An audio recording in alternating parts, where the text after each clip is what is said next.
Hi, everybody. So today I want to do something fun. I wanted to look at a video by Jesse Dollemore.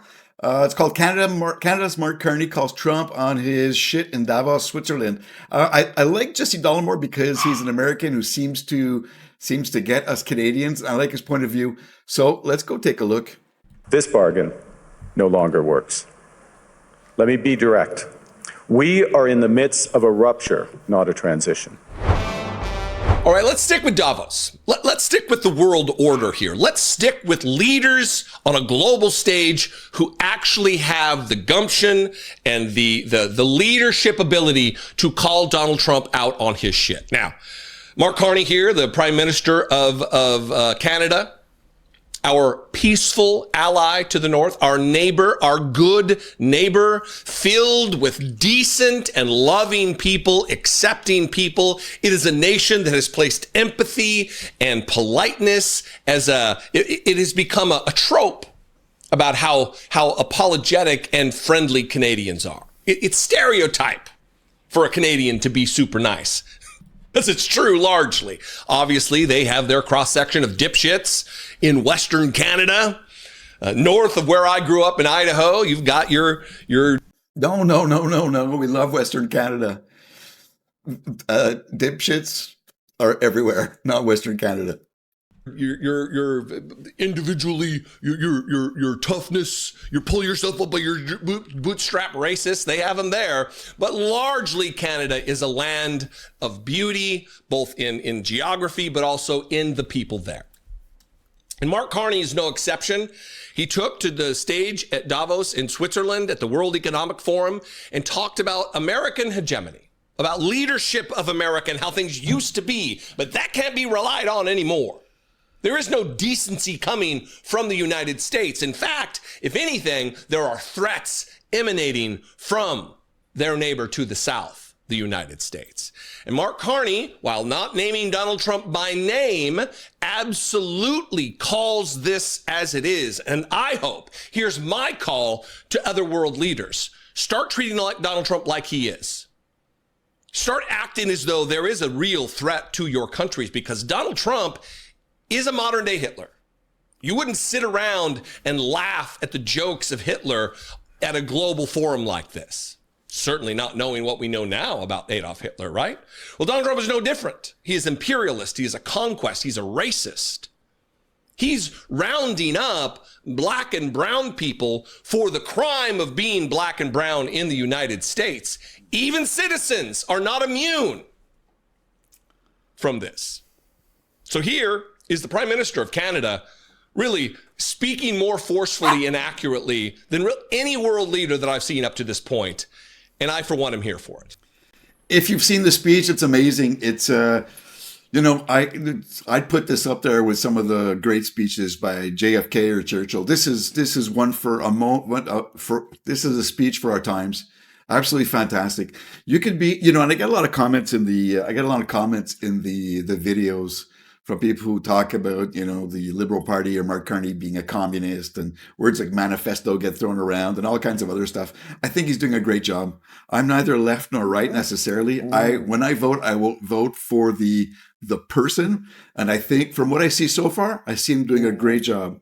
Sorry, Puppy sees somebody out there and she's upset. So far, yeah, good. I'll give him a chance. For decades, countries like Canada prospered under what we called the rules-based international order. We joined its institutions, we praised its principles, we benefited from its predictability. And because of that, we could pursue values-based foreign policies under its protection. We knew the story of the international rules-based order was partially false, that the strongest would exempt themselves when convenient, that trade rules were enforced asymmetrically. And we knew that international law applied with varying rigor depending on the identity of the accused or the victim. This fiction was useful. And American hegemony in particular helped provide public goods, open sea lanes, a stable financial system, collective security, and support for frameworks for resolving disputes. So we placed the sign in the window. We participated in the rituals. And we largely avoided calling out the gaps between rhetoric and reality. This bargain no longer works. Let me be direct. We are in the midst of a rupture, not a transition.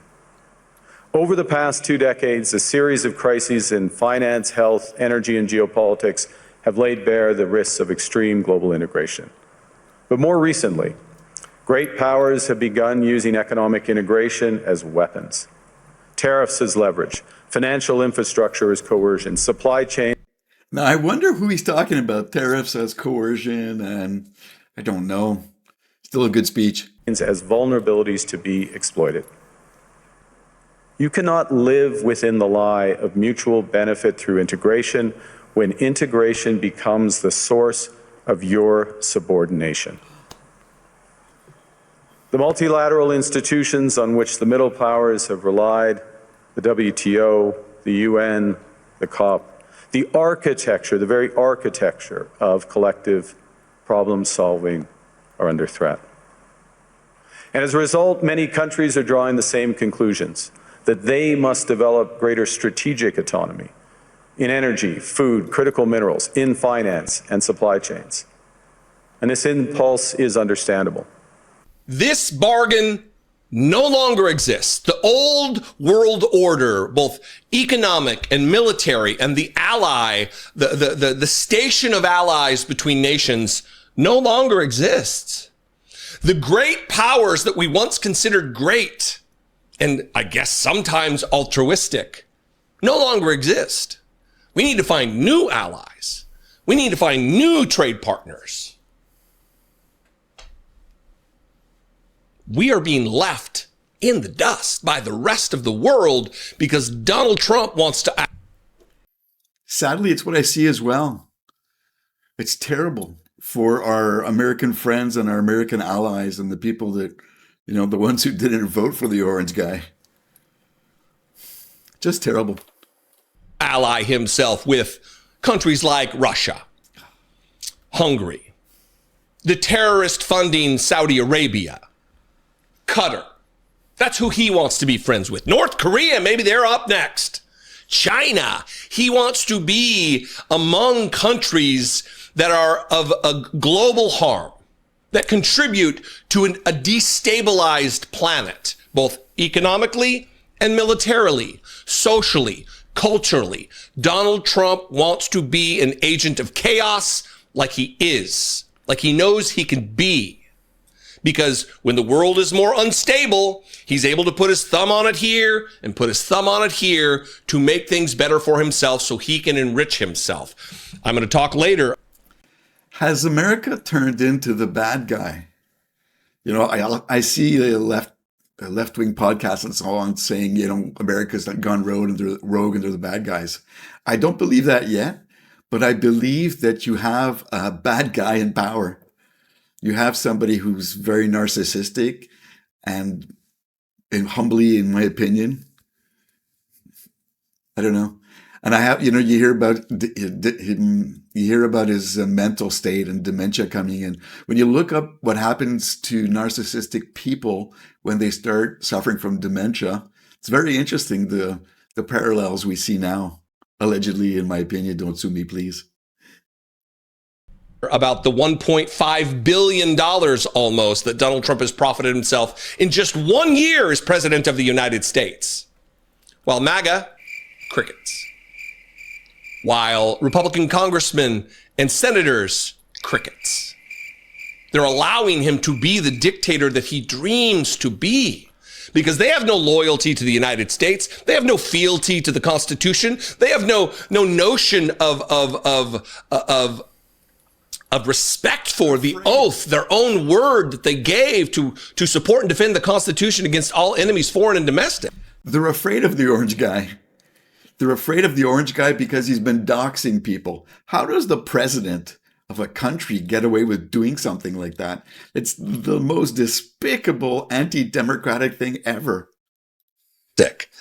Donald Trump is clearly that domestic threat to the Constitution. He's tweeted it. He's put it out on True Social that a fraud of this magnitude gives me the right to terminate all rules and regulations and articles up to and including the Constitution of the United States.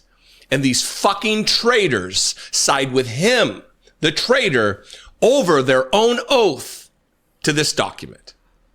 These people who claim to be, oh, I'm a libertarian type. I have full respect for this document. We need to follow to the letter of the law, the Constitution, while he runs roughshod over it. The civil rights, the human rights of individuals in our country. If Donald Trump is willing to round up black and brown people in this nation, what do you think he's willing to do to the people of Greenland or Canada or Colombia or Venezuela or Cuba or Panama or Mexico or Nigeria or Iran or Norway or Denmark or Iceland? We'll throw that one in since he got confused today. It's time for the world to start treating Donald Trump even more aggressively than Mark Carney did in this mild pushback. You will lose everything if you do not. We're already losing everything here because there's too many politicians, even Democrats, that won't do the right motherfucking thing. Chuck Schumer, resign as minority leader. You're doing nothing. We'd be better off not having a minority leader. Hakeem Jeffries, step aside, sir. You could just be a congressman from Brooklyn. We don't need you as the minority leader when you do nothing. We need a lot more than just flapping lips. We need action. When Chuck Schumer and Hakeem Jeffries are doing virtually the same thing I do, a man out of power, I have no power other than the reach of my audience, we're in a bad situation. They go on about how they sent a very strongly worded letter. Chuck Schumer, I'm Canadian, so, but Chuck Schumer, the most uninteresting speaker ever. He just talks and... Jon Stewart, I think, said he has no charisma, but at least he's monotone. It's just terrible. You got to start rethinking your game, Democrats. Why is there not lawsuits day after day after day after day? Why is there not a press conference being given every single day of the damage that Donald Trump is doing? Every single day on the steps of the United States Capitol, here's what Donald Trump has done today. I don't know. More of this, less of the appeasing of the modern day Hitler. Okay, I'm going to stop it there because using the nasty name is, well, not that, I don't know. This has been Pierre Shields for North of MAGA. Thanks for spending time with me. The video is called Canada's Mark Carney Calls Trump on His Shit in Davos, Switzerland. It's by Jesse Dollemore. It's very good. If you go take a look at some of his videos. If you like them, please like, subscribe. And if you enjoyed this one, please like, subscribe, comment, share, click on notifications, do a little dance, rub your tummy, slap your head. I'm not too sure. Go play outside.